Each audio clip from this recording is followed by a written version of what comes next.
Okay, तो हम लोग शुरू करने जा रहे हैं इलास्टिसिटी एंड विस्कोसिटी। तो दो पार्ट है, इलास्टिसिटी एंड विस्कोसिटी। तो पहले इलास्टिसिटी पढ़ेंगे, बाद में विस्कोसिटी पढ़ेंगे। अब पढ़ेंगे इलास्टिसिटी। ये क्या होता है, क्या होता है? गुड।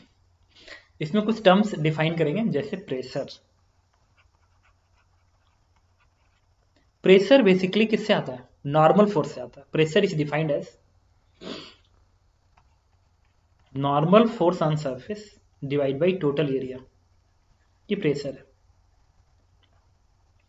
जैसे कि मान लो एक सरफेस है,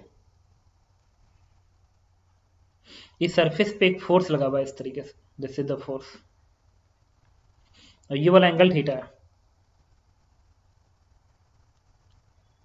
इस सरफेस का जो एरिया है, दिस एरिया इज कैपिटल है। तो कोई पूछे प्रेशर बताइए, प्रेशर, तो आप प्रेशर क्या बताएंगे? Normal force. F N is normal force, force which is perpendicular to surface is F N. तो इस एफ का ये कंपोनेंट करोगे तो that is F cos theta. तो बनेगा F cos theta divide by area. हो गया pressure.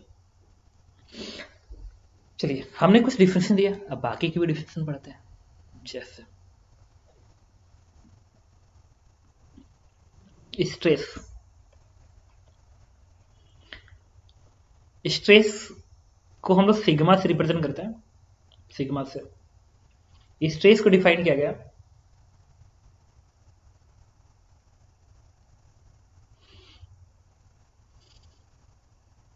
Force per unit area. Force per unit area, unit area. But ये ना, ये रफ डिफिनेशन है, ध्यान रखना, this is the rough definition, not exact. Rough definition है, तो रफ डिफिनेशन है तो बस इस पे अडिग मत हो जाना कि नहीं अब यही यूज करेंगे। कहते ना रफ, रफ मतलब एक्चुअल नहीं है। इस स्ट्रेस की भी टाइप्स होता है बेसिकली।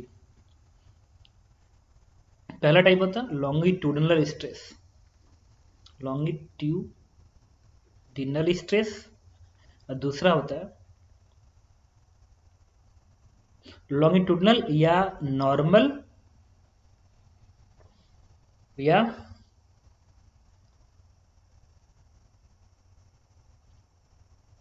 ट्रांसवर्स। ट्रांसवर्स की स्पेलिंग गलत है क्या? Transverse stress. और एक होता है लैटरल स्ट्रेस।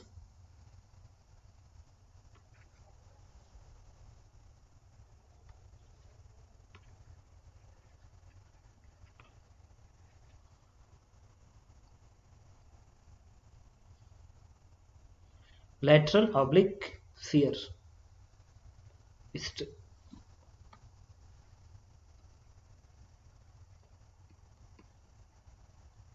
Shear stress.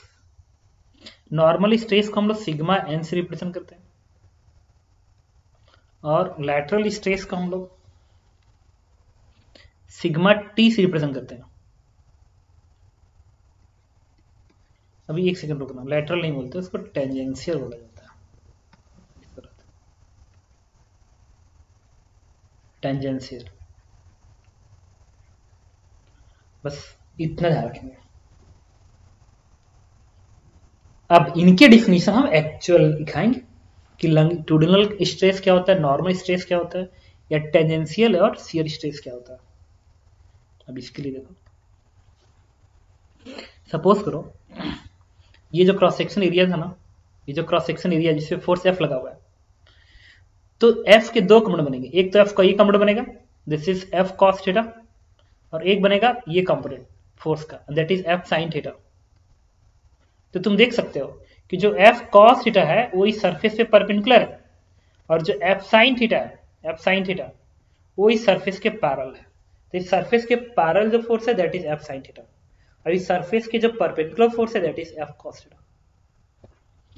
तो जो परपेंडिकुलर फोर्स से स्ट्रेस आता है ना, उसको बोलते हैं लॉन्गिट्यूडिनल या नॉर्मल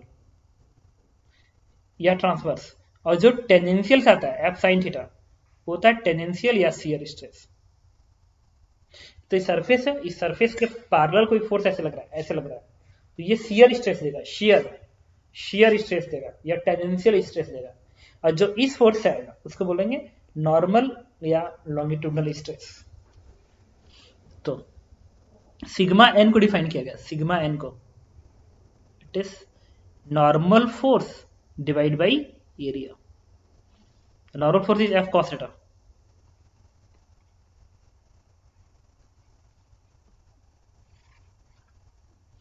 बेसिकली यही प्रेशर जनरेट करता है। अब बात करेंगे टेंजेंशियल फोर्स की।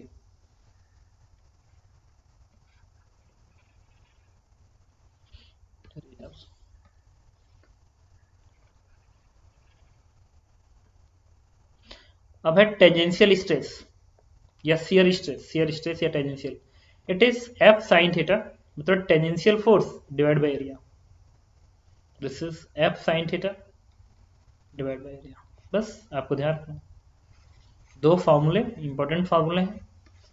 जब भी मैं आपसे कहूंगा कि नॉर्मल स्ट्रेस बताइए, आप नॉर्मल फोर्स का यूज करेंगे। जब भी मैं पूछूंगा शियर स्ट्रेस, शियर ऐसे शियर स्ट्रेस, तो टेंजेंशियल फोर्स का यूज करेंगे। बस आप एक एग्जांपल पे आते हैं। मान लो एक सिलेंडर है,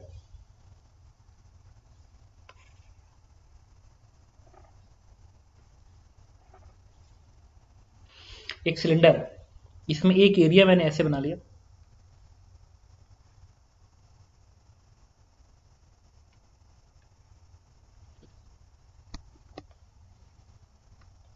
इस तरीके से।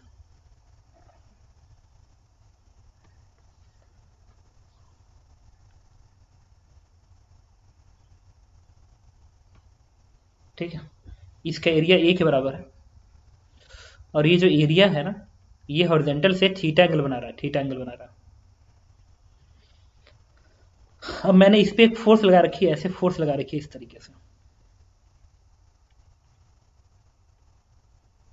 एक सिलेंडर है जिसमें एक एरिया मैंने ऐसे लिया, और ये एरिया हॉरिजॉन्टल से थीटा एंगल बनाए रखा है, और इस एरिया पे मैंने एक हॉरिजॉन्टल फोर्स लगा रखा है एफ के बराबर।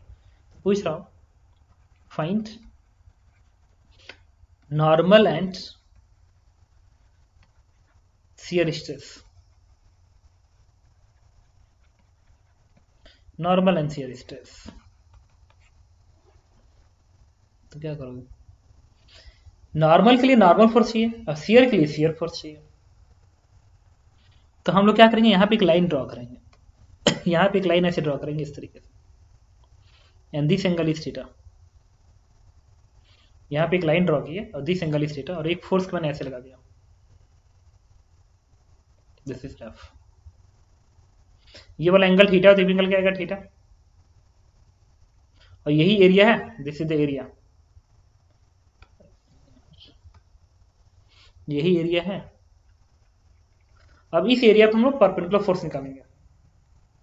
इस एफ का कंपोनेंट बनेगा, एक तो कंपोनेंट आएगा, ये जो फोर्स बनेगा, ये एंगल थीटा है ना, इसके सामने वाला ये वाला, this is F sine theta.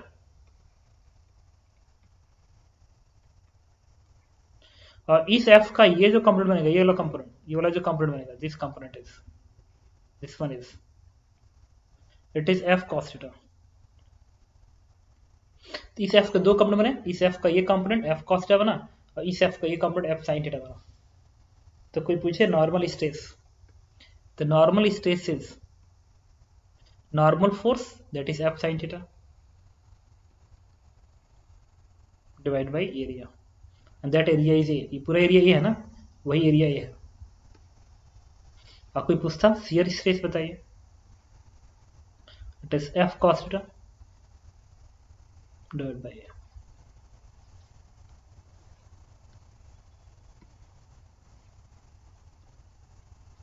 This is answer.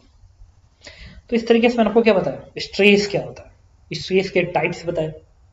ठीक है, कि नॉर्मल स्ट्रेस होता है, शियर स्ट्रेस होता है, नॉर्मल को लॉन्गिट्यूडनल बोला जाता है, और शियर को टेंजेंशियल भी बोला जाता है। अब स्ट्रेस की बात आ गई, हम लोग बात करेंगे स्ट्रेन की। स्ट्रेन, स्ट्रेन होता है, स्ट्रेन को डिफाइन किया गया, रिप्रेजेंट करेंगे इससे एप्सिलॉन से। Strain is defined as deformation divide by original.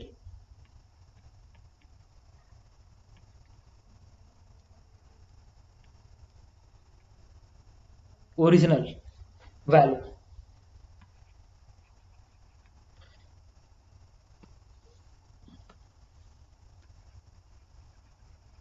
तो मार्कर बहुत ही खराब चल रहा है। Deformation in value, deformation in value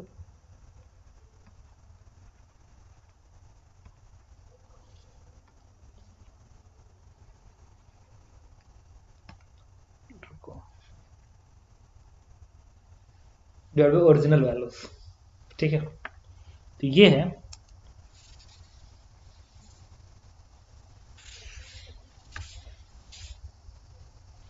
अब। लेकिन ये भी ना एक अभी रफ डिफिनीशन है, इनके टाइप्स होते हैं स्ट्रेन के, उन टाइप को रियल एक्चुअल में डिफाइन किया जाता है। तो इसी स्ट्रेन के टाइप्स हैं, पहला, आज तो कुछ हो रहा है, first normal strain. Normal strain, normal या लॉन्गिट्यूडिनल स्ट्रेन एक ही बात है, लॉन्गिट्यूडिनल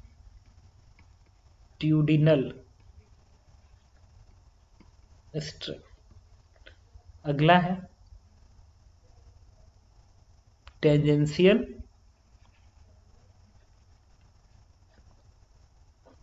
या शियर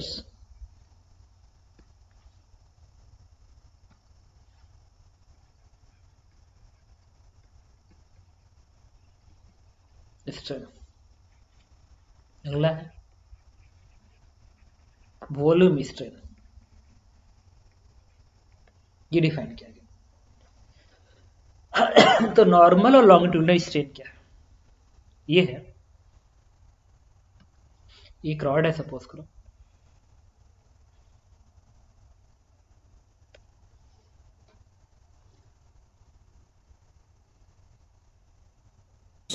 सर आपकी वीडियो रुक जा रही है बीच में।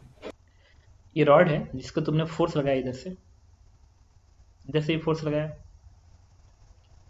इसका लेंथ था एल के बराबर इनिशियली, शुरू में लेंथ एल था। जब तुमने फोर्स लगाया तो इसका लेंथ घट के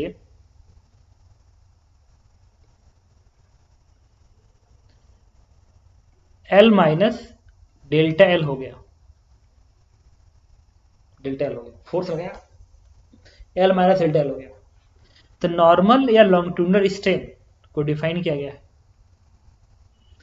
डेल्टा एल अपान एल, मतलब लेंथ में कितने का चेंज आया, इस डायरेक्शन में लेंथ में कितने का चेंज आया divide by original length, is normal या लॉन्गिट्यूडिनल स्ट्रेन।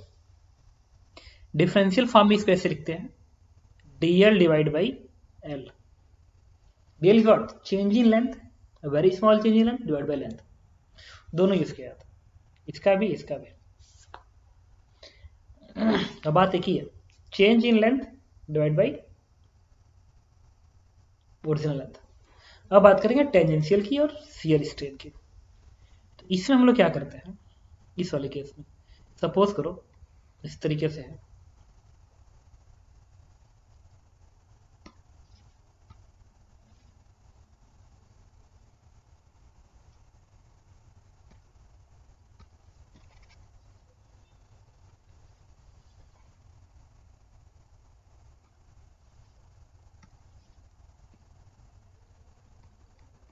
अब तुम क्या करो, इसे फोर्स लगाओ ऐसे, जैसे एक रबड़ का बैंड है, रबड़ का बैंड है ऐसे, ऊपर वाले सरफेस पे अपने हाथ से पकड़ के ऐसे दाबोगे ना तो बैंड ऐसे ब्रेक हो जाएगा, घूम जाएगा ऐसे। लोहा है, लोहे की पाइप है, उसको हाथ से प्रेस करोगे ना तो लोहे की पाइप ब्रेक घूम जाएगी जल्दी से। और ये बॉन्ड पता क्या है, ये जितना एक्सपेरिमेंट होता है ना, जितना तुम फॉर्मूले पढ़ रहे हो, ये रबड़ बैंड वगैरह पे नहीं होता है, ये लोहे पे होता है, स्टील पे होता है। जैसे कि स्टील है, यही स्टील का है, स्टील का मामला है, तुमने यहां से और यहां से प्रेस किया, प्रेस किया, जब प्रेस करोगे तो ऐसा नहीं, इसमें बेंडिंग होगी, हल्की सी, हल्का सा दबा है जरूर। इसका लेंथ अगर मान लो 10 सेंटीमीटर है तो प्रेस करने के बाद मान लो 9.999999 सेंटीमीटर रहा, लेकिन कुछ तो दबा, वही क्या है, ये डेल्टा एल है, डेल्टा एल है अपान एल या डीएल अपान एल, एक ही बात, change in length upon length. और डीएल क्यों लिख रहा हूं, चेंज बहुत कम हुआ था तो डीएल। वही चीज ये है, अगर नीचे इसको पकड़ लो और इस वाले के एंड को ऐसे प्रेस करो, ऐसे धक्का मारो, धक्का मारोगे ना, ऐसे धक्का मारोगे तो ये पूरा पूरा जो पार्ट है ना हल्का सा घूमेगा, वो अलग बात है तुम्हारे आंखों से दिखेगा नहीं, बट हल्का सा बेंड आएगा, हल्का सा बेंड आएगा, हल्का सा एंगल में घूम जाएगा हल्का सा।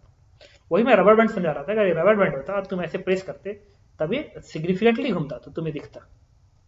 लोहे केस में ये घूमेगा जरूर, लेकिन वो तुम्हें विजुअल नहीं होगा, इतना कम घूमेगा। और एक्चुअल में हम जो एक्सपेरिमेंट करते हैं ना, जितना तुम क्वेश्चन पढ़ोगे सब लोहे पे होता है, स्टील पे होता है, तो तुम मानोगे कि टर्न तो करेगा, लेकिन वो एंगल इतना कम होगा कि आंखों से विजुअल नहीं हो रहा है। तो इसमें क्या होगा, जब तुमने यहां पे फोर्स लगाया और ये एरिया ये है, दिस एरिया इज, तो ये वाला जो पॉइंट है ना, ये जो पॉइंट है ना वो आ गया यहां पे, और ये वाला पॉइंट आ गया यहां पे, तो ये वाला लेंथ आ गया यहां पे,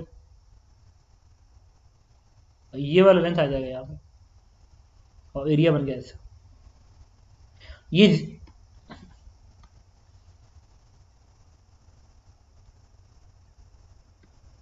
ये जो एंगल घुमा है ना, दिस एंगल इज थीटा, ये एंगल थीटा है, इसी एंगल थीटा को बोलते हैं shear strain. Shear strain is theta, nothing but theta. अगर मैं कहूं कि मान लो ये वाला एंड यहां से लेके यहां तक की दूरी x है, मतलब ये दूरी x है, दिस डिस्टेंस इज x, और ये जो दूरी है मान लो h के बराबर है, हाइट। अगर मैं कहूं कि ये दूरी x के बराबर है और ये दूरी h के बराबर है, तो tan थीटा किस बराबर आएगा, the tan theta is x upon h। But if theta is very small, theta is very very small, tan theta क्या लिख सकते हो, थीटा, थीटा टू थीटा, तो क्या आ गया, theta equals to x upon h, and this is shear strain, this is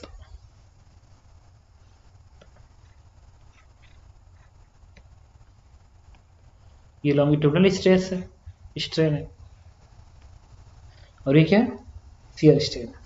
इस longitudinal strain, ये शियर स्ट्रेन, याद रखना। x क्या है, x है ऊपर वाला एंड कितना दूरी घूमा भागा है आगे की ओर, और हाइट कितना है, x अपन h शियर स्ट्रेन। अच्छा, इसमें कोई पूछता कि शियर स्ट्रेस कितना, शियर स्ट्रेस, तो यहाँ का जो शियर स्ट्रेस लिखते हो तुम, शियर स्ट्रेस सिग्मा टी ना, shear stress, this is f अपन ए।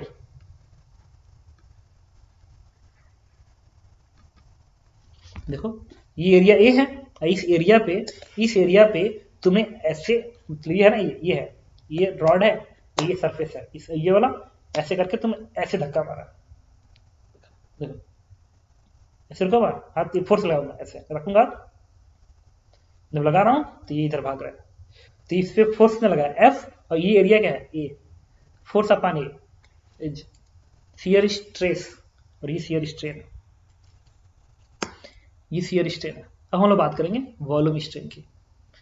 तो वॉल्यूम स्ट्रेन को डिफाइन किया गया है कि मान लो एक बलून है, ये बलून है, किसी प्रेशर पे है, इसमें गैस भरी पड़ी है, इसका वॉल्यूम भी के बराबर है, वॉल्यूम भी के बराबर है। अब तुमने क्या किया, बाहर प्रेशर बढ़ा दिया, जब बाहर प्रेशर बढ़ाओगे तो वॉल्यूम इसका कम हो जाएगा, तो तुमने बाहर की ओर extra pressure delta P increase किया, तो इसका वॉल्यूम घट के हो जाएगा v माइनस डेल्टा v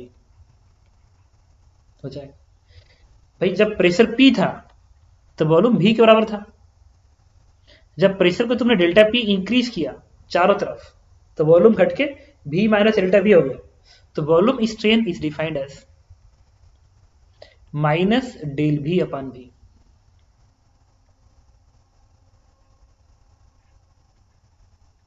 या इसी को तुम लिख सकते हो minus dv upon v, small change in volume divide by v।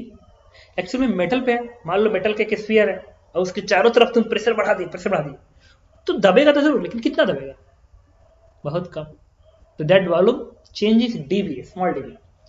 तो minus dV upon V is volume strain, या minus delta V upon V is volume strain.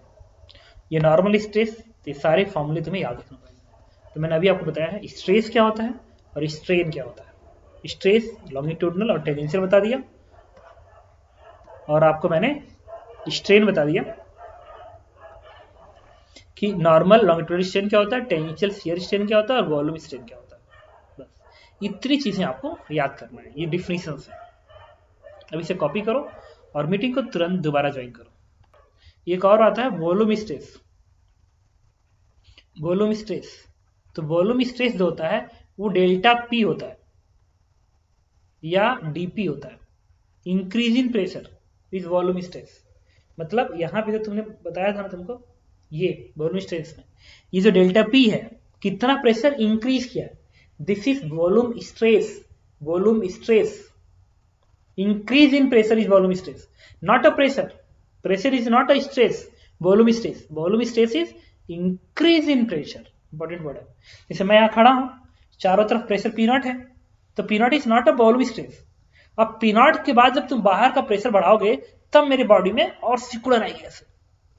तो मेरी बॉडी में जो अब सिकुड़न जो आ रही है, उसके लिए जो तुमने प्रेशर इंक्रीज किया है, that increase in pressure is volume stress. इस चीज को तुम ध्यान रखना कि delta P is volume stress. इसमें लिख लेना increase in pressure is known as volume stress. Increase in pressure is known as volume stress. Increase in pressure is known as volume stress. देखो अब पढ़े हम लोग हुक्स लॉ। हुक्स लॉ ये कहता है कि स्ट्रेस अपॉन स्ट्रेन का रेशियो हमेशा कांस्टेंट होता है, और इसकी जो वैल्यू होती है उसको नाम देते हैं modulus of elasticity. Modulus of elasticity.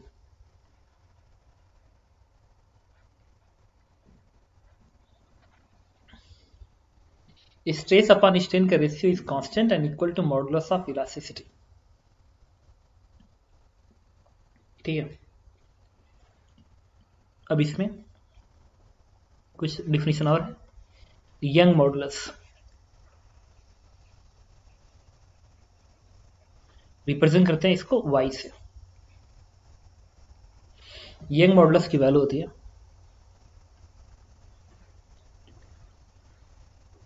Normal stress divide by normal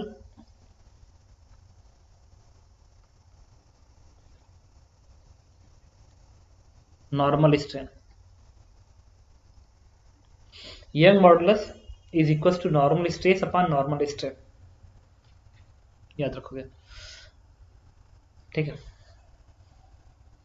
और Young modulus value iron rod वगैरह के लिए बहुत ही हाई होता है। It is 10 to the power 10 के आसपास पहुंच जाता है, 10 टू द पावर 10 का ऑर्डर होता है, वैल्यू बहुत ही ज्यादा होती है। Young modulus is normal stress upon normal strain या longitudinal stress upon longitudinal strain. एक ही बात है, नॉर्मल को ही तो लॉन्गिट्यूडनल बोला जाता है। तो इसको तुम चाहो तो ऐसे लिख सकते हो, normal stress is F upon A, normal force upon area. ये नॉर्मल फोर्स है, ध्यान रखना, FN नहीं लिखा बट नॉर्मल फोर्स लिख लो, FN upon A divide by del L upon L।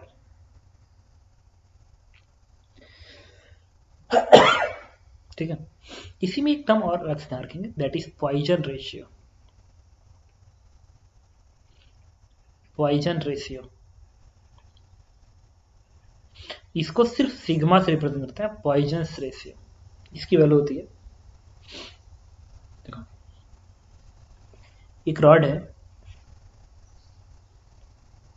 इसका सिलिंडर रॉड है, इसका डायमीटर D के बराबर है। अब तुम अगर इधर से फोर्स लगा दो, इधर से तुम फोर्स लगा दो इस पर, जब फोर्स लगाओगे ना इसे तो ये प्रेस होगा, जब प्रेस होगा तो इसका डायमीटर बढ़ जाएगा। तो इसको खूब से दाबोगे ना तो वॉल्यूम कम होगा, तो उसके चक्कर में एरिया बढ़ेगा। वॉल्यूम तो वही रहेगा, एरिया बढ़ेगा। ऐसे वॉल्यूम कह रहा है, लेंथ कम होगा तो एरिया बढ़ेगा, बिकॉज ऑफ वॉल्यूम कांस्टेंट करना है। जब इसको तुम ऐसे प्रेस करोगे, ऐसे प्रेस करोगे, तो वॉल्यूम तो वही रखेगा। वॉल्यूम को वही रखने के केस में जब लेंथ घटेगा तो एरिया बढ़ेगा, डायमीटर बढ़ेगा। तो इसके बाद सपोज करो इसका एरिया इतना बड़ा हो गया, एरिया इसका, और ये जो डायमीटर है, आपकी बार जो डायमीटर है, ये डायमीटर बन के हो गया, this is D plus delta D हो गया, डायमीटर बढ़ गया। और लेंथ घट के हो गया एल माइनस डेल्टा एल, घट के हो गया। तो इसमें एक टर्म है ट्रांसवर्स स्ट्रेन,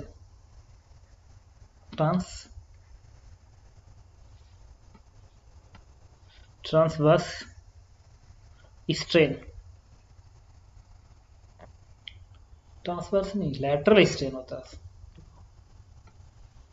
लैटरल स्ट्रेन होता है, उसको बोलते हैं लैटरल स्ट्रेन। इसकी वैल्यू होती है डेल डी अपान डी या del R upon R. Diameter का change divide by original diameter, diameter में कितना चेंज हुआ डिवाइड बाई ओरिजिनल डायमीटर, या रेडियस में कितना चेंज हुआ डिवाइड बाई ओरिजिनल रेडियस। ये दोनों बराबर आएगा क्योंकि इसमें भी ट्वाइस आएगा, इसमें भी ट्वाइस आएगा, 2 से 2 कट जाएगा, आ जाएगा डेल आर अपान आर। ठीक है, डी इक्वल क्या होता है 2 इंटू आर होता है ना, जब डेल यहां लगाओगे तो डेल यहां लगाओगे, फिर डी से डिवाइड करो तो 2 आर से डिवाइड करो तो 2 से 2 कट गया, आ गया इतना। तो lateral strain is equal to change of diameter divide by diameter equal to change of radius divide by radius. Lateral strain को ऐसे डिफाइन किया गया। अब Poisson's ratio is defined as lateral strain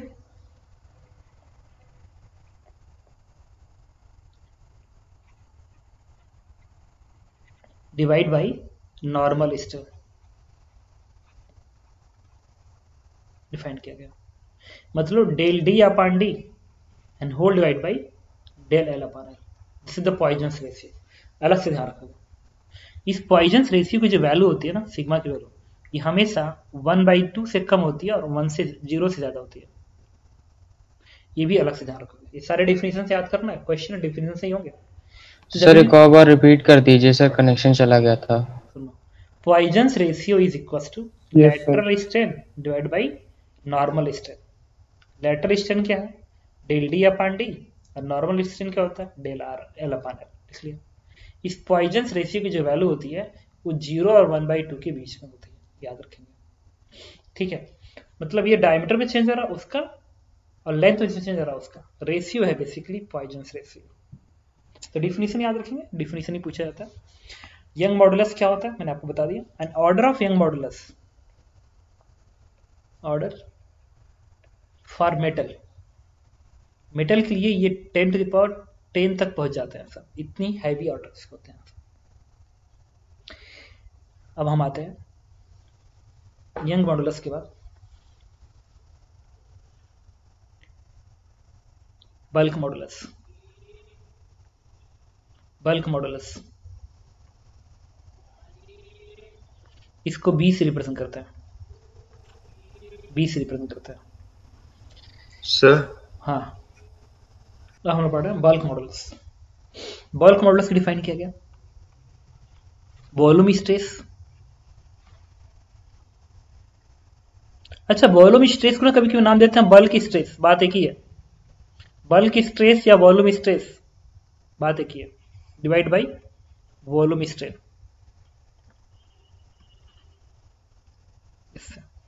तो बल्क स्ट्रेस क्या होता है increase in pressure divide by del भी अपान भी, volume stress upon volume strain. इसी को डिफरेंशियल फॉर्म में ऐसे लिखते हैं d P change in pressure divide by minus d B upon B. इसको ध्यान रखोगे तो कभी पूछे बल्क मॉडुलस क्या होता है, बल्क मॉडुलस, तो तुम इस चीज को याद रखोगे और इस फॉर्मूले को तुम्हें याद रखना है। ठीक है, ओके। पहले डिफिनेशन में पढ़ लेते हैं, उसके बाद क्वेश्चन कराएंगे तुम्हें। इसके बाद आता है shears modulus of rigidity, modulus of rigidity represent करते हैं ईटा से। मॉडुलस ऑफ रिजिडिटी रिप्रेजेंट करते हैं ईटा से। ये वैल्यू होती है ईटा। शियर स्ट्रेस सिग्मा टी से रिप्रेजेंट करते हैं, divide by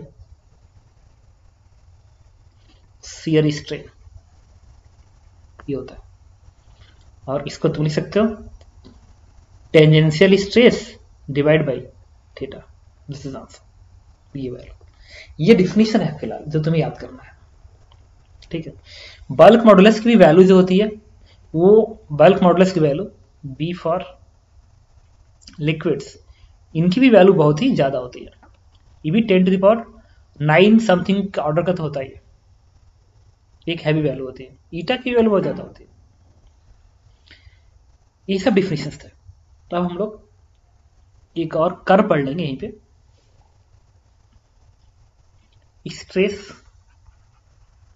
versus strain curve, stress versus strain curve.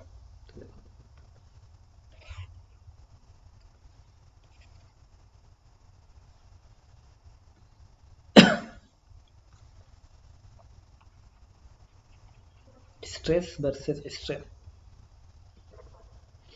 तो इसका हम ध्यान रखेंगे। ये ग्राफ जो होता है कि स्ट्रेट लाइन बनता है शुरू में, ऐसे चलता है, इसके बाद इसका ग्राफ मैं चेक कर लो कैसे चलता है। देखो यहां से शुरू होगा ये कर्व, यहां से ब्रेक होते हुए हल्का हल्का कर्व चलता है बी तक, बी है। इसके बाद एक कर्व ऐसे घूम के सी तक जाता है, फिर एक कर्व इस तरीके से होकर डी तक जाता है, और उसके बाद कहीं भी ई बन जाता है ऐसा। तो यह है स्ट्रेस वर्सेस स्ट्रेन का कर्व। इस पॉइंट को मैंने ए से रिप्रेजेंट किया। अब देखो इस एंगल को थीटा मान लिया, तो स्ट्रेस और स्ट्रेन का जो ग्राफ है वो देखो ए तक, ये ओ है, तो ओ से ए तक स्ट्रेट लाइन है, एकदम स्ट्रेट लाइन है। तो अगर इस ग्राफ का इक्वेशन लिखना हो, इस ग्राफ का स्लोप लिखना, स्लोप, तो tan थीटा तुम क्या लिखोगे, tan theta is stress upon strain. और ये कहां तक, ओ ए तक है। सिर्फ ये रियल ग्राफ है, जहां अपना रियल ग्राफ है, रियल प्रैक्टिकल किया गया था, मतलब एक मेटल का रॉड लिया गया था, मेटल का रॉड उस पर प्रैक्टिकल किया गया था। या अब तुमको समझाने के लिए मैं रबड़ का रॉड ले रहा हूं, तो रबड़ का रॉड लेकर जब मैं तुम यहां पे इसको खींचेंगे ऐसे ऐसे, तो जितना स्ट्रेस इस रॉड में आएगा रबड़ बैंड में, उतना ही इसमें स्ट्रेन डेवलप होगा, उतना ही खींचेगा। जितना फोर्स ज्यादा लगाओगे उतना ही ज्यादा खींचेगा। तो देखो स्ट्रेस स्ट्रेन के डायरेक्टली प्रोपोर्शनल हो गया। क्यों? क्योंकि थीटा कांस्टेंट है। तो अगर ये कांस्टेंट वैल्यू है तो स्ट्रेस बढ़ेगा तो स्ट्रेन बढ़ेगा, वो से ए तक बढ़ता है। और यही चीज देखो इसमें भी तो है, देखो स्ट्रेस अपॉन स्ट्रेन कांस्टेंट आ गया। मतलब जो हुक्स लॉ है वो वैलिड कहां तक है, सिर्फ ओ से ए तक वैलिड है, इस ए के बाद वैलिड नहीं है। क्यों? क्योंकि ए से बी तक कर्व आ गया ना। तो तुम क्या कहोगे कि यहां पे जो लाइन है इसमें कुछ चीजों का मार्क कर दो जो तुम लिखाओगे, याद कर लोगे अलग से। ओए को बोलते हैं, ओए को लिमिट ऑफ प्रोपोर्शनैलिटी नाम दिया, limit of proportionality, proportionality spelling होती है प्रोपोर्शनैलिटी, लिमिट ऑफ प्रोपोर्शनैलिटी बोलते हैं, ये प्रोपोर्शनैलिटी की लिमिट। और ये एंगल जितना ज्यादा आएगा, थीटा जितना ज्यादा आएगा, tan उतना ज्यादा होगा, और अगर ये यंग मॉडुलस है तो यंग मॉडुलस ज्यादा होगा, नहीं stress upon strain Young modulus होता है, तो अगर ये थीटा बढ़ रहा है इसका मतलब यंग मॉडुलस ज्यादा है उस ऑब्जेक्ट का। तो ये लिमिट ऑफ प्रोपोर्शनलिटी हो गया। अब बात करेंगे ए बी को। अच्छा, इस ए बी में ओ से बी तक एक नाम देते हैं हम लोग, ओ से बी तक बोलते हैं, ये है elastic limit. Elastic limit, elastic limit का मतलब ये है ना कि अगर कि एक रबड़ बैंड है, इतना बड़ा रबड़ बैंड है, इतना बड़ा रबड़ बैंड है, इसको तुमने खींचा, थोड़ा सा छोड़ दिया, फिर अपने ओरिजिनल लेंथ को अकर कर लेगा, अपने ओरिजिनल लेंथ गेन कर लेगा। इसको 1 सेंटीमीटर खींचा, छोड़ा, आ गया इसी पे, 2 सेंटीमीटर खींचा, छोड़ा, आ गया यहीं पे, 3 सेंटीमीटर खींचा, छोड़ा, आ गया यहीं पे। तो 3 सेंटीमीटर तक मान लो ओ ए था, ओ ए, ये स्ट्रेन है, ये स्ट्रेन, ये लेंथ स्ट्रेन है, ये वाला लेंथ इतना तक खींचोगे तो आ गया वहां पे, और यहां तक वो stress upon strain directly proportional थे। लेकिन अब तुमने 4 सेंटीमीटर तक खींच दिया, 4 सेंटीमीटर तक, तो छोड़ोगे तो आ तो जाएगा ओरिजिनल तक, लेकिन 3 और 4 के बीच में प्रोपोर्शनलिटी लिमिट गायब हो गई। मतलब इस ए बी में जब जाओगे इस रॉड को खींचते हुए, तो फिर वो इसको फॉलो नहीं करेगा, तब तुमको स्ट्रेस थोड़ा सा कम भी लगाओगे तो स्ट्रेन ज्यादा आ जाएगा। देखो ये कर्व बेंड हो रहा है, नीचे कर बेंड हो रहा है, मतलब आप ज्यादा खींच जाएगा, ज्यादा फोर्स इंक्रीज नहीं करना पड़ेगा, हल्का सा इंक्रीज करो ज्यादा खींचेगा, प्रोपोर्शनलिटी अब गायब हो रही है। बट इलास्टिक लिमिट बी तक है, मतलब अगर तुमने इतना स्ट्रेन डेवलप कर दिया, अगर तुम इतना स्ट्रेन डेवलप कर दिए, यहां तक तुमने अगर डेवलप किया स्ट्रेन, तो छोड़ोगे, फोर्स हटा दोगे तो अपना ओरिजिनल लेंथ गेन कर लेगा। लेकिन अब अगर इससे ज्यादा तुमने कर दिया, तो अब तुमने अगर इस बी से ज्यादा इसको खींच दिया, तो 4 सेंटीमीटर तक बी था, अब उसको तुमने टोटल 5 सेंटीमीटर खींच दिया, अब 5 सेंटीमीटर खींच छोड़ोगे ना, तब ओरिजिनल लेंथ गेन नहीं करेगा, थोड़ा सा बढ़ा ही रह जाएगा।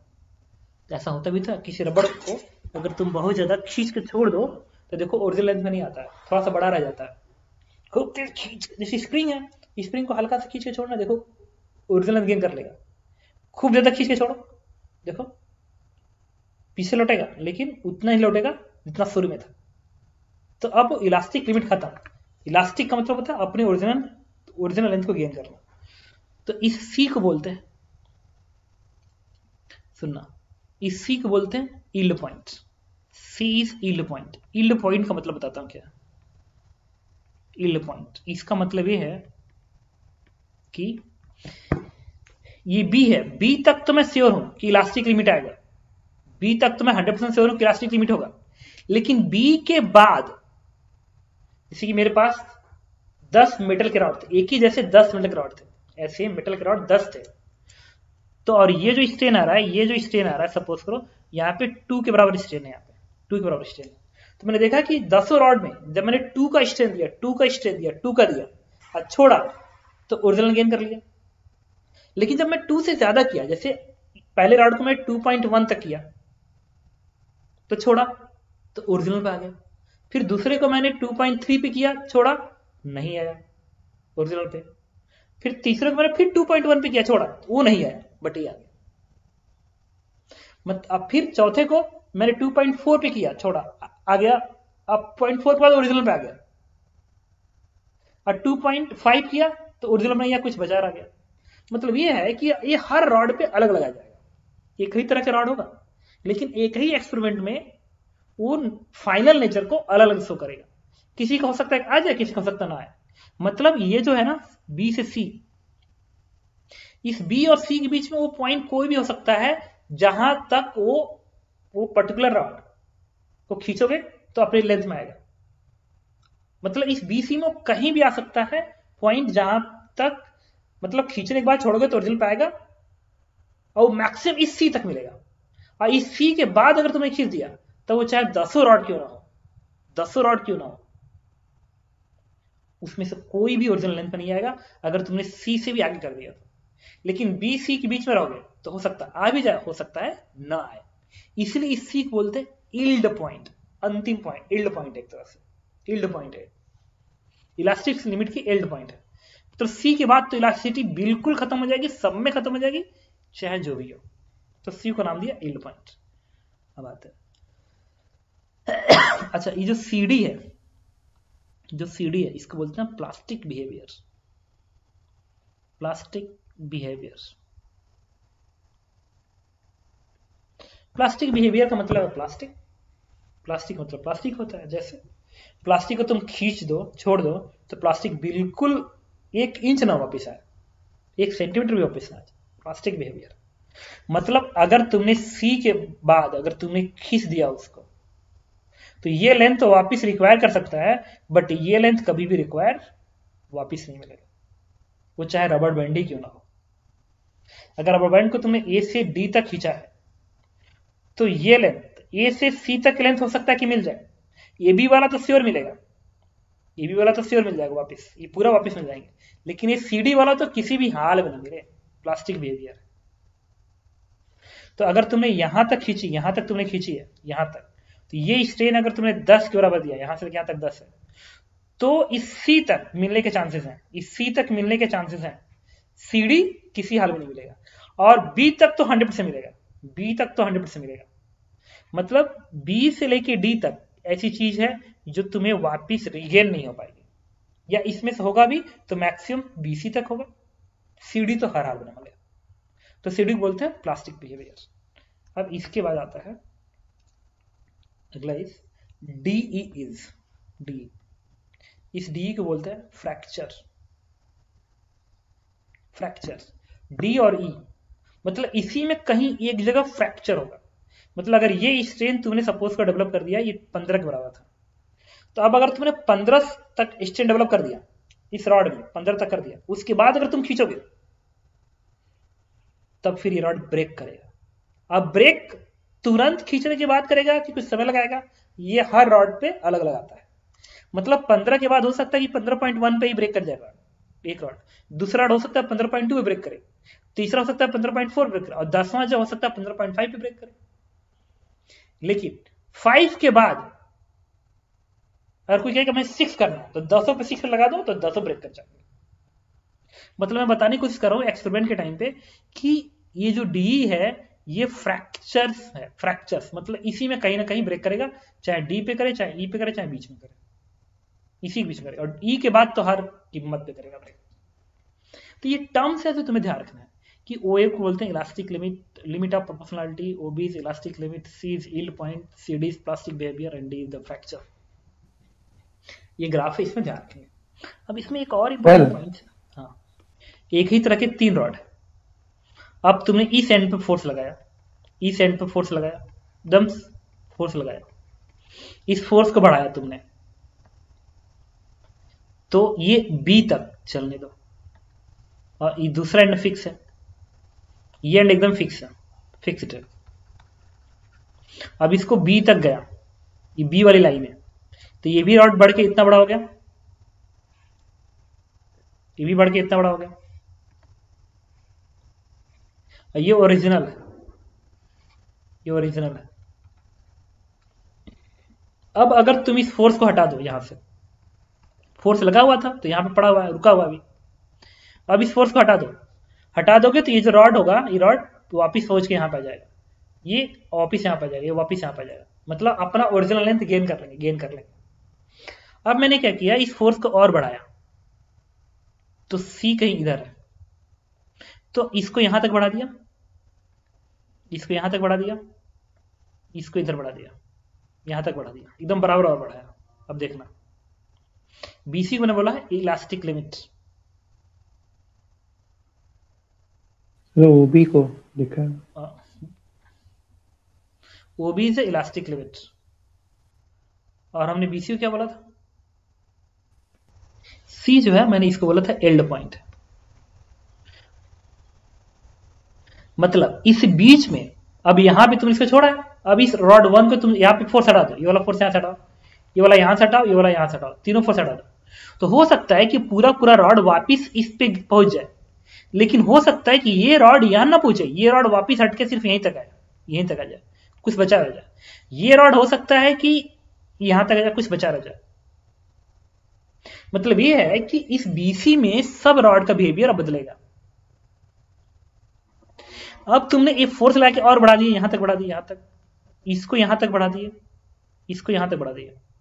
अब ये फोर्स को फिर यहां से हटा दो, इस फोर्स को फिर यहां से हटा दो, तीनों फोर्स हटा दो। अगर हटा देते हो तो हो सकता है कि ये पूरा पूरा जो है वो वापिस यहां पहुंच जाए।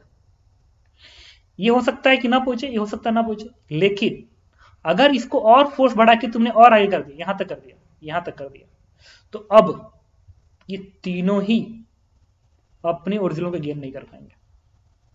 मतलब सेम टाइप ऑफ रॉड पे इलास्टिसिटी बीसी के बीच में कहीं भी खत्म होगी। तो हो सकता है कि इसका बी पे ही खत्म हो सकता है कि इसका बीच में खत्म हो सकता है इसका यहां पे खत्म हो। तो इस बीच में कहीं भी इलास्टिसिटी खत्म हो जाए तो इसका एक एल्ड तो होगा, किसको हम अंतिम बोले जहां पे सबका खत्म हो जाएगा, दैट इज सी, सी होगा। तो अगर मेरे पास अगर कोई कहे कि 10 सेंटीमीटर, 10 नहीं, ये मान लो 1 सेंटीमीटर, और ये दिया गया सपोज यहां से लेके यहां तक 11 सेंटीमीटर, तो मैं क्या कहूंगा, अगर हमारे पास 20 आयरन के रॉड है, सिमिलर रॉड है, तो जब मैं तुम्हें दूंगा तो मैं तुमसे कहूंगा कि देखो 20 रॉड ले जा रहे हो, लेकिन ध्यान रखना जब इसको फोर्स लगाओगे तो ये 11 सेंटीमीटर से लेके 12 सेंटीमीटर के बीच में 12 सेंटीमीटर से ज्यादा अगर तुमने इनमें से किसी को भी दिया तो सब टूट जाएंगे, और अगर 11 सेंटीमीटर तक खींचा तो सब बचे रहेंगे। लेकिन 11 के बाद अब 12 के बीच में हो सकता है कुछ बचा रहे कुछ ना बचा रहे, तो एक एल्ड होगा ना, एल्ड अंतिम, उसको हमने सी बोला। तो बीसी एक ऐसी लाइन है जिसमें कहीं इसके बीच में कहीं ना कहीं इलास्टिक लिमिट खत्म होगी। तो कोई एक नहीं है ना कि मैं बीसी को एक ही पॉइंट मान लो कि इसी पे खत्म होगी, क्योंकि एक ही रॉड, हर तरह जितने रॉड है सब एक ही जैसे हैं, लेकिन बिहेवियर सबका अलग अलग हो जा रहा है बीसी के बीच में। तो मुझे एक रेंज बताना पड़ेगा ना, तो मैंने कहा कि एल्ड पॉइंट सी है। सीडी को मैंने प्लास्टिक बिहेवियर कहा कि जहां पे भी एल्ड पॉइंट आएगा, जैसे रॉड, इस रॉड का एल्ड पॉइंट यहां पे आ गया, इस रॉड का एल्ड पॉइंट यहां पे आया, इसका एल्ड पॉइंट मान लो यहां पे आया, इसका एल्ड पॉइंट सपोज यहां पे आया, तो इसके बाद इसका प्लास्टिक बिहेवियर आ जाएगा, और इसके बाद इसका प्लास्टिक बिहेवियर आ जाएगा, और इसके बाद इसका प्लास्टिक बिहेवियर आ जाएगा। लेकिन इसके बाद तो सबका प्लास्टिक बिहेवियर है, सबका प्लास्टिक बिहेवियर है, तो जहां भी यील्ड पॉइंट आएगा उसके बाद उसका प्लास्टिक बिहेवियर आएगा, मतलब वो लेंथ वापिस नहीं मिलने वाली है। वही चीज को दिखा रहा हूं कि अगर वो सी, किसी रॉड का सी एल्ड पॉइंट है, तो उसके बाद क्या आएगा, प्लास्टिक बिहेवियर। कहां तक आएगा, डी तक आएगा, और जहां प्लास्टिक बिहेवियर खत्म हो जाएगा उसके बाद आएगा फ्रैक्चर। मतलब इस सी के बाद, सी क्या, बी के बाद हर रॉड का बिहेवियर बदलने लगेगा, किसी का कुछ लेंथ तक जाएगा इंक्रीज होगा, किसी का कुछ जाएगा, किसी का कुछ जाएगा। और अगर तुमको खासकर आईआईटी से बीटेक करना पड़ गया तो तुम्हें प्रैक्टिकल बीटेक फर्स्ट ईयर के फर्स्ट सेमेस्टर में तुम्हें दिखाएंगे सब कि आयरन का सिलिंडर रॉड कैसे टूटता है। वो क्या करते हैं सब कि एकदम पतला सा, ये इससे भी थोड़ा सा मोटा ही होगा, इससे मोटा होगा, तुम्हें रॉड देंगे सब एकदम आयरन का नहीं, स्टील का रॉड देंगे सब, गोल रॉड होता है, यहाँ पे ऊपर से रहता है एक पकड़ने वाला जो फोर्स खींचता है ऊपर की ओर, और यहां से एक आता है जो नीचे पकड़ा होता है, ये फिक्स होता है, तो इस ये यहाँ पे लगा होता है, तो अब वहां पे स्केल लगा होता है जो फोर्स बताता है कि ये वाला कितने फोर्स इसको खींच रहा है। तो जैसे तुम प्रेस करते रहते हो फोर्स का मेजरमेंट करता है और इसको खींचता है, इसको खींचता है।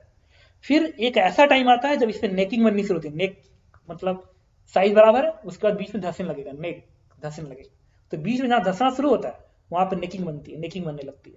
फिर उस फोर्स का वेरिएशन एक एक, मतलब तुमने एक न्यूटन में बढ़ाया तो तुम्हें 1 न्यूटन लिखने के बाद इसका क्रॉस सेक्शन एरिया मेजर करना है, वो कॉपी पे बार बार नोट किया जाता है इस ग्राफ को ड्रा करने के लिए। तो फिर देखा जाता है किस फोर्स पे ये नेकिंग बनते बनते क्रैक हो गई। तो किसी की नेकिंग इतना बना होता है क्रैक हो जाता है, किसी की नेकिंग इतना बना होता है तो क्रैक होता है, किसी की इतना बना, अगर इतना बड़ा क्रॉस सेक्शन है तो किसी की नेकिंग इस पे खत्म होती है, ब्रेकिंग आती है, किसी की इस पे, किसी की इस पे, एक ही तरह का रॉड होता है, लेकिन नेकिंग जब एंड आता है तो सबका अलग अलग आता है। तो फ्रैक्चर का कोई फिक्स पॉइंट थोड़ी होगा, कोई फिक्स क्रॉस सेक्शन थोड़ी होगा। मतलब तुम कह सकते हो कि इससे लेके इसके बीच में फ्रैक्शन कहीं भी हो सकता है, वही ये पार्ट अलग दिखा रहा है कि हो सकता है कि इस पे ब्रेक हो जाए, हो सकता है इस पे हो जाए, हो सकता है इस पे हो जाए। तो ये दिखाया जा रहा है फ्रैक्चर इस बीच में कहीं मिलेगा। कुछ समझ रहे हो क्या बता रहा हूँ, ज्यादा होगा, रिपीट कर रहा हूँ। डक्टाइल नेचर कभी भी तुमसे पूछता है तो तुम कहोगे कि डक्टाइल नेचर उसका ज्यादा होगा जिसका प्लास्टिक बिहेवियर ज्यादा होगा, सीडी ज्यादा होगा, जिसको ज्यादा खींच सको तो उसके अंदर डक्टाइल नेचर है ज्यादा। अब ब्रिटल नेचर तुरंत ब्रेक कर जाए, हल्का सा खींचे ब्रेक कर गया। तो जिसका प्लास्टिक बिहेवियर कम होगा उसका डक्ट, प्लास्टिक बिहेवियर जिसका कम होगा, CD की वैल्यू कम होगी, उसका ब्रिटल नेचर ज्यादा होगा, और जिसका CD ज्यादा होगा उसका डक्टाइल नेचर ज्यादा होगा। इस चीज को कॉपी कर लोगे और इसको ध्यान रखोगे। तो ये थ्योरी थी जो इसमें यूज होगी, ठीक है। अब हम लोग इससे बेस करके कुछ क्वेश्चन करते हैं। देखो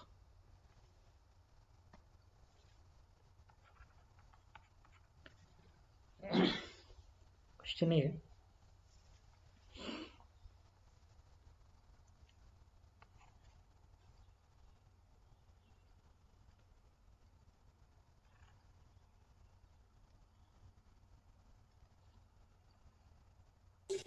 सर टाइम ज्यादा बचा नहीं है। देखो इसका जो रेडियस है, 2 सिलेंडर है, एक सिलेंडर ये है, एक सिलेंडर ये है, दोनों एक दूसरे पे चिपका दिया गया, बट इस बड़े वाला का रेडियस ज्यादा है और छोटे का रेडियस आधा है। ये है √π सेंटीमीटर, ये है √π/2 सेंटीमीटर। फोर्स ऐसे लगाया 100 का, इधर से भी 100 इधर से 100, पूरा सिस्टम रेस्ट पे रहेगा क्योंकि नेट फोर्स 0 है। अब कह रहे ये जो रॉड है ना, ये रॉड 1, इसका यंग मॉडुलस y1 ये दिया गया 10⁻10 पास्कल है, इसके यूनिट पास्कल होता है, और इसका यंग मॉडुलस y2 ये दिया गया 2 × 10⁻10 पास्कल है, ठीक है। और इस रॉड का जो लेंथ है, ये वाला length L1, this one is 2 metre, और इस रॉड का जो लेंथ L2 है, दिस इज 1 मीटर। देखो ये लेंथ 1 मीटर है, ये लेंथ 2 मीटर है, इसका रेडियस √π सेंटीमीटर है और इसका रेडियस √π/2 सेंटीमीटर है। इस रॉड का यंग मॉडुलस इतना है और इस रॉड का यंग मॉडुलस इतना है, इधर से 100 इधर से 100 का फोर्स लगा दिया। तो क्वेश्चन पूछ रहा फाइंड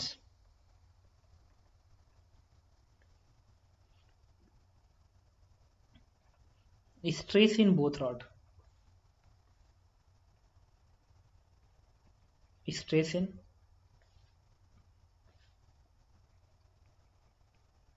both rods. Second,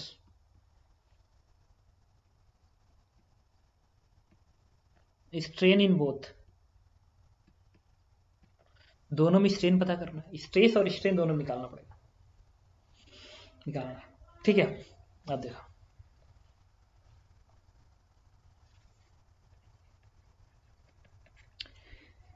सब एबीडी बनाएंगे, एक एक रॉड की बीडी बनाएंगे। चलो बड़े रॉड की बीडी बनाते हैं, इस रॉड की बीडी बनाते हैं। जब इस रॉड की बीडी बनाओगे तो इधर से फोर्स क्या दिखाओगे 100, तो पता है इधर से फोर्स 100 ही आएगा, तो ये रॉड भी 100 लगेगा क्योंकि पूरा सिस्टम रेस्ट पे है ना भाई। ये ऐसे है, ये ऐसे, दोनों कैसे पकड़ के दाब के रखूं और दोनों नहीं भाग रहे, इधर से 100 इधर से 100 नहीं भाग रहे। तो ये क्यों नहीं भाग रहा? क्योंकि ये वाला इस पे 100 लगा रहा है, और ये क्यों नहीं भाग रहा? क्योंकि ये वाला इस पे 100 इधर लगा रहा है। एबीडी बनाओगे आ गया, इस रॉड की एबीडी बनाया 1 वाले का। Stress upon strain equals to Young modulus लिखेंगे। स्ट्रेस क्या होता है? जो स्ट्रेस आएगा σ1, फोर्स 100 अपॉन एरिया, इसके एरिया निकालना पड़ेगा। क्रॉस सेक्शन एरिया πr², तो पाई इंटू r1 का स्क्वायर, तो √π है ना, ये 1 अपॉन √π कर लो या लिखे लो तुम्हारे मर्जी से। पाई इंटू r² करोगे तो बनेगा पाई, और सेंटीमीटर है ना तो 10⁻⁻4 बन जाएगा। अब पाई स्क्वायर ना 10 होता है, पाई स्क्वायर इज अप्रोक्सीमेट 10, तो 10 से 10 कटेगा तो ये बन जाएगा कितना 10⁵ बन जाएगा। तो इसके अंदर स्ट्रेस निकालिए 10⁵। उसी तरीके से अगर मुझे पता करना हो कि जो छोटा वाला रॉड है इस पे कितने का स्ट्रेन आएगा, स्ट्रेस आएगा, तो σ2 ये बनेगा 100, ये बनेगा 100 डिवाइड बाई ये वाला एरिया, ये वाला एरिया। इसको लिखोगे पाई इंटू r², तो इसका स्क्वायरिंग कर दो तो बनेगा π/2, मतलब π/4 इंटू 10⁻⁻4। तो पाई स्क्वायर 10 को कट कर देगा और ये 4 बनेगा, तो बनेगा 4 इंटू 10⁵। ये बन गया स्ट्रेस इन बोथ रॉड। तो मैंने स्ट्रेस तो निकाल लिया, स्ट्रेस तो निकाल लिया। अब पता करेंगे स्ट्रेन कितना डेवलप हुआ। और थर्ड क्वेश्चन और लिख लो, इलोंगेशन इन बोथ, इलोंगेशन करा है, कंप्रेशन आएगा ना, compression in both, compression in both, दोनों रॉड में कितने कंप्रेशन आएगा। तो चलो अब इस रॉड पे लिखते हैं, ये रॉड 1 था, ये रॉड 2 पे काम किया था, ये रॉड 1 पे काम कर रहा था। यहां पे लिखेंगे stress upon strain equal to Young modulus. तो स्ट्रेस किसके बराबर है, 10 का power 5, stress upon strain equal to Young modulus कितना, 10 का पावर 10। तो स्ट्रेन की वैल्यू क्या आ गई, तो strain is 10 to the power -5, this answer. इसको इधर भेजो, किधर भेजो। स्ट्रेन क्या होता है, del L upon L, elongation के लिए, कंप्रेशन के लिए। तो डेल एल अपॉन एल, और इस रॉड का लेंथ क्या है, 2 मीटर, लिख दिया 2 मीटर। इसका मतलब डेल एल, इसको डेल L1 लिख लो, तो डेल L1 क्या आ गया, तो 2 इंटू 10 पावर -5 मीटर आ गया, दिस इज आंसर। इसका मतलब ये जो रॉड है इसमें कितने का कंप्रेशन डेवलप हुआ, 2 इंटू 10 पावर -5 मीटर का कंप्रेशन डेवलप हुआ। सिमिलरली इस रॉड पे काम करेंगे, इस रॉड पे स्ट्रेस कितना है, 4 into 10 power 5, stress upon strain is equal to Young modulus, इस रॉड का यंग मॉडुलस क्या है, 2 इंटू 10 टू द पावर 10 है। इससे स्ट्रेन की वैल्यू क्या है, स्ट्रेन की वैल्यू इधर भेज दो, इसके इधर भेजो, तो बनेगा 2, तो बनेगा 2 इंटू 10 पावर -5 बनेगा। अब क्या करेंगे, स्ट्रेन क्या होता है, elongation del L2 divide by original length से कितना है 1 मीटर, वहां रख दिया, इंटू 2 इंटू 10 पावर -5, इसे से डेल L2 की वैल्यू क्या है, 2 इंटू 10 पावर -5 आ गई। मतलब कंप्रेशन दोनों ही रॉड में सेम होगा। तो ऐसा क्वेश्चन देगा और आपसे पूछेगा कि दोनों रॉड में कितने का स्ट्रेस है, कितने का स्ट्रेन है, और दोनों रॉड में कितने का कंप्रेशन आएगा, तो बताइए। तो आप इसी तरीके से इसको अटेम्प्ट करेंगे। डाउट है तो बताओ, कोई डाउट है तो बताओ। स्ट्रेस वगैरह में ना, स्ट्रेस में फोर्स एक साइड से लेते हैं, इधर से लेते हैं या इधर से लो, कोई एक लोगे, रिजल्टेंट लोगे तो जीरो हो जाएगा ना। अगर जैसे मैं ही हूं और तुम ऐसे दाब रहे हो, तो मेरे बॉडी में सिकुड़न आ ही रही है, दब तो रहा है ना, तो तुमको नेट फोर्स तो जीरो है, तो तुमको स्ट्रेस क्या होगा, तो स्ट्रेस नेट फोर्स लिखोगे, तो नेट फोर्स जीरो है ना, तो स्ट्रेस तो जीरो आ गया। लेकिन स्ट्रेस जीरो का है, तो देखो दर्द हो रहा है मुझे, एक साइड का फोर्स लिखा जाता है, ठीक है। नेक्स्ट क्वेश्चन, एक मिनट प्लीज। देखो ये एक स्फीयर है, एक सॉलिड स्फीयर है, this is the solid sphere, solid sphere ध्यान रखना।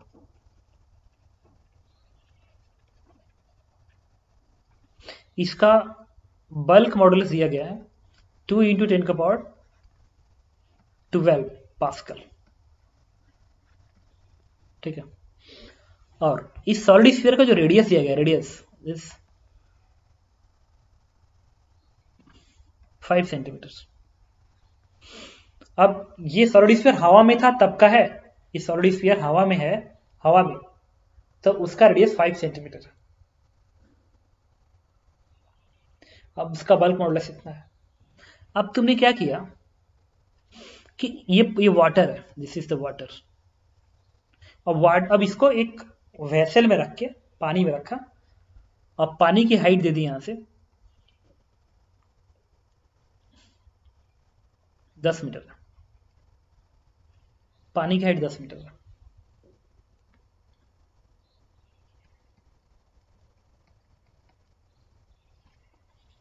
एटमॉस्फेरिक प्रेशर क्वेश्चन दिया गया 10 टू द पावर 5 पास्कल।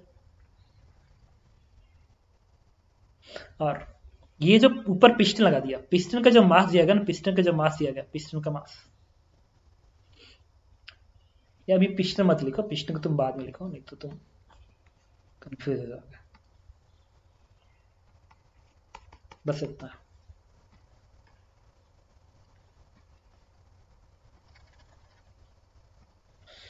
पूछ रहा है find decrease in radius of sphere, इस स्फीयर की रेडियस में कितनी की डिक्रीज आएगा जब इसको तुम यहां पर रखोगे, तो 10 मीटर नीचे रखोगे तो क्या करेंगे? बल्क मॉडुलस का फॉर्मूला लगाएंगे। बल्क मॉडुलस का फॉर्मूला क्या होता है? वॉल्यूम स्ट्रेस, तो volume stress increase in pressure होता है divide by volume stress del भी अपान भी। अच्छा, प्रेशर का इंक्रीज एटमॉस्फेरिक 10⁵ था, तो प्रेशर का इंक्रीज तो सिर्फ इतना हुआ, एचरोजी हुआ, क्योंकि ये स्फीयर पहले तो हवा में ही था, तो हवा में था तो प्रेशर कितना था? 10⁵ था। अब पानी में तुमने यहां रख दिया तो इस पे कितना एक्स्ट्रा प्रेशर आया? यही तो एचरोजी आया। P0 प्लस एचरोजी लिखोगे तो P0 तो वही है जो हवा वाला है। तो जब प्रेशर का इंक्रीज हुआ, अगर यहां का प्रेशर लिखोगे तो P क्या लिखोगे? P0 plus H rho into जी। तो कोई पूछे P माइनस P0 कितना आएगा, तो this is 10⁵। This is increase in pressure. तो हम बल्क मॉडल्स की वैल्यू कितनी दी गई है? 2 इंटू 10⁻12। प्रेशर का इंक्रीज क्या है? 10⁵। डेल भी वॉल्यूम का इंक्रीज अपान वॉल्यूम, तो इसको लिख लो डेल भी अपान भी। मैग्नीट्यूड निकाल ले, माइनस का मतलब मैग्नीट्यूड निकालो यहां से, तो यहां से डेल भी अपान भी की वैल्यू क्या आ गई? ये बनेगी 1/2 इंटू 10⁻−12 में से 5 गया, कितना होता है? 7, -7 बनेगा। तो दिस इज 5 इंटू 10⁻−8। अच्छा, ये डेल भी है, वॉल्यूम का चेंज है, वॉल्यूम का चेंज। और ये वॉल्यूम है। अब ये वैल्यू तुम्हें निकालनी पड़ेगी कितनी होगी। अब देखो, वॉल्यूम होता है 4/3 πr³। और ये चेंज बहुत कम है ना, तो कोई पूछे चेंज इन वॉल्यूम क्या होगा? डीबी। डीबी तो डिफरेंशिएट करके आएगा 4/3 पाई r³ का difference 3r² into D R. 3 से 3 कट गया, इसे क्या आ गया? डीबी की वैल्यू आ गई, this is 4r² pi r² into D R. ये आया है बेसिकली। ये डिफरेंस लगा सकते हो ना, बहुत थोड़ा चेंज हुआ है। देखो 10⁻−8 इज वेरी वेरी स्मॉल। तो कोई पूछे चेंज इन वॉल्यूम कितना होगा, तो तुम इससे निकाल सकते हो। ये नहीं कि पहले रेडियस r है तो बाद में r1 निकालो, फिर बाद में लड़के आएगा तो 4/3 पाई r1³ आएगा। इनिशियल क्या है? 4/3 पाई r³ है, फिर दोनों घटाओ, फिर r³ माइनस r1³ आएगा। इतना नहीं काम करना होता। अगर change is very very small, we can take the help of differentiation. तो फिर क्या किया? अब यही चीज जो है डेल भी बाई बी, इसको मैं लिख सकता हूं डीबी अपान भी। डीबी अपान भी, तो ये डीबी है, ये भी है, दोनों को डिवाइड कर दो। जब इस क्वांटिटी को इससे डिवाइड करोगे तो देखो 4 से 4 कटेगा और r² से r कट जाएगा। तो ये पता है क्या बनेगा? DB upon B. इसको मैं इससे डिवाइड कर रहा हूं तो बनेगा 3 dr अपान r बनेगा। देखते रहना, इसको मैंने इससे डिवाइड किया तो 4 कटा, r² से r² कटेगा और dr अपान r और 3 का टर्म dr के साथ लग जाएगा। और ये वैल्यू बराबर किसके हो गई? 5 इंटू 10⁻−8 के बराबर आ गई। तो पीछे dr is what? Change in radius. It is 5/3 into 10⁻−8 into r, और r क्या? 5 सेंटीमीटर है। तो अगर तुम यहाँ पे 5 प्लेस कर दो तो इतना सेंटीमीटर आंसर हो जाएगा। तो 25/3 इंटू 10⁻−8 सेंटीमीटर का रेडियस का चेंज हुआ, एंड दिस इज आंसर। अच्छा, कोई पूछता वॉल्यूम में कितना चेंज हुआ? वो तो बड़ा आसान था, कोई डिफरेंस नहीं करना पड़ता। डेल भी है, वॉल्यूम किधर भेज दो, आ गया आंसर। लेकिन कोई पूछता रेडियस का change, then you can take the help of differentiation. कोई डाउट हो तो बताओ, अगर नहीं डाउट है तो एक और क्वेश्चन कर लेते हैं। जल्दी कॉपी करो इसका। कोई डाउट हो तो प्लीज बताओ।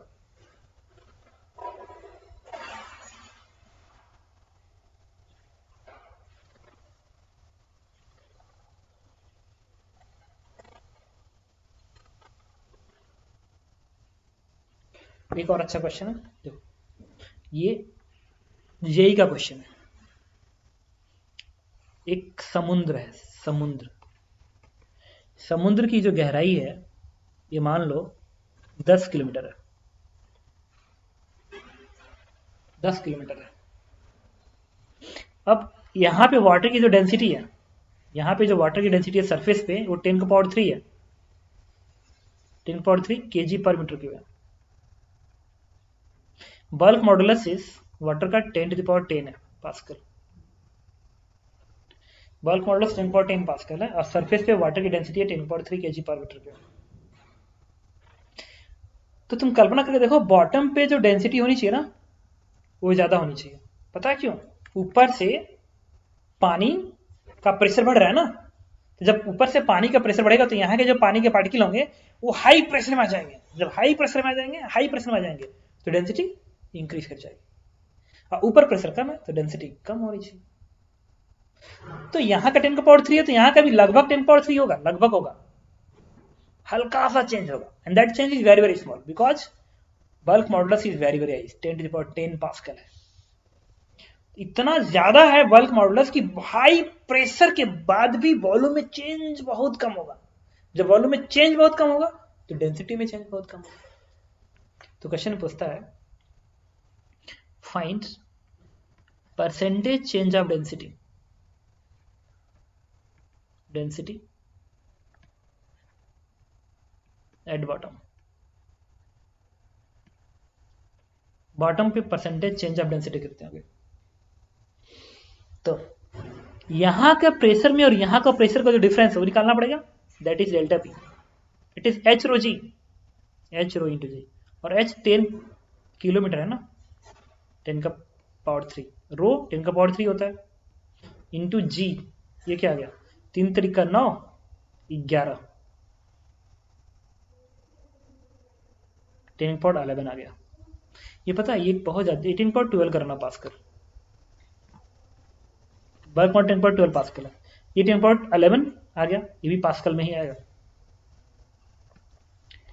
ठीक है, अब क्या लिखेंगे, bulk modulus is equal to, bulk modulus बराबर वॉल्यूम स्ट्रेस 10 का पावर 12 डिवाइड बाई डेल भी अपान भी। अब एक और इंपॉर्टेंट टर्म है जो तुम्हें ध्यान रखना पड़ेगा, मास चेंज नहीं होता है। अगर मान लो मेरे चारों तरफ तुम प्रेशर बढ़ा दिए तो क्या मेरा मास बदल गया क्या? नहीं, वॉल्यूम बदलेगा। तो मास तो कांस्टेंट है, मास क्या होता है डेंसिटी इंटू वॉल्यूम। अब कर दो इसको डिफरेंशिएट तो मास का डिफरेंस 0 बनेगा, इसका बनेगा रो इंटू वॉल्यूम का डिफरेंशिएशन डेल्टा वी प्लस भी इंटू रो का differentiation delta rho. Product method का differentiation first function to second का differentiation change plus second function to first का चेंज। इससे देखो क्या आएगा, इससे एक चीज प्रूफ हो जाएगी कि माइनस डेल भी अपान भी की जो वैल्यू होती है दिस इज डेल रो अपान रो, ये होती है। देखो इसको इधर भेजोगे, इसको इधर भेजोगे, समझ जाएगा। और ये बहुत ही इंपॉर्टेंट फॉर्मूला है, जब तुमको साउंड में पढ़ाएंगे ना इसमें यूज होगा खूब, कि कहीं भी वॉल्यूम का चेंज के सहायता से डेंसिटी का चेंज निकालना है तो एकदम सेम आता है, वॉल्यूम स्ट्रेन और डेंसिटी का स्ट्रेन सेम आता है माइनस साइन के साथ, एकदम सेम आता है। तो अब मैंने इसको ध्यान रखा, अब इसी देखना तो सर, हाँ sir delta P 10 to power 8 pascal होगा ना? Yes sir. 3 3 6 2 8 ये आएगा। ठीक है, तो इसको आगे बढ़ाओगे इसको तो डेल भी अपान भी की वैल्यू मिलेगी, इसको इधर भेजो, इसको इधर भेजो, बन गया 10 का पावर -3 बन गया, -4 बन गया। और डेल भी अपान भी क्या होगा, डेल रो अपान रो, ये माइनस साइन होता है यहाँ पे, इस डेल रो अपान रो 10 का पावर -4 हो गया। इसका मतलब कि यहाँ की डेंसिटी और यहाँ की डेंसिटी में पता है कितने का डिफरेंस, कितने का रेशियो होना चाहिए। जो चेंज हो रहा है, जो डेंसिटी का चेंज हो रहा है इस हाई प्रेशर की वजह से, इस हाई प्रेशर की वजह से जो डेंसिटी में चेंज है डेल रो वो 10 का पावर -4 के फैक्टर में जाएगा। तो कोई पूछे डेंसिटी कितनी इंक्रीज कर गई, परसेंटेज इंक्रीज, तो परसेंटेज इंक्रीज क्या होगा, ये जो आया है इसी में 100 से क्या करो, मल्टीप्लाई कर दो 100 से। दिस वन इज 0.1%, नहीं 0.01%, 0.01% की डेंसिटी चेंज की। तो मैंने क्या किया, bulk modulus equal to stress upon strain लगाया, इससे डेल बी अपन भी आया, उसको मैंने इससे रिप्लेस किया, वैल्यू आ गई इतनी। अब परसेंटेज चेंज क्या होता है, 100 से multiply, change of density upon density 100 से मल्टीप्लाई, तो आ गया 0.01% का चेंज। इसका मतलब कि सरफेस की डेंसिटी और यहाँ की डेंसिटी में इतने परसेंट का चेंज आ जाएगा। अब कोई पूछता है कि वो डेंसिटी कितनी होती, बॉटम पे डेंसिटी कितनी होती, तो डेल रो निकालना है तुम्हें, रो निकालना है, और रो कितना 10 का पावर 3, यहाँ पे 10 का पावर 3 रख दो, इधर भेज दो, तो बन गया क्या 0.1 बन गया। इसका मतलब जो बॉटम की डेंसिटी होगी वो सरफेस के डेंसिटी में 0.1 ऐड करके आएगा। दिस इज आंसर, इतना केजी पर मीटर क्यूब। ठीक है, तो कल की क्लास में हम लोग इसके और क्वेश्चंस अटेम्प्ट करेंगे।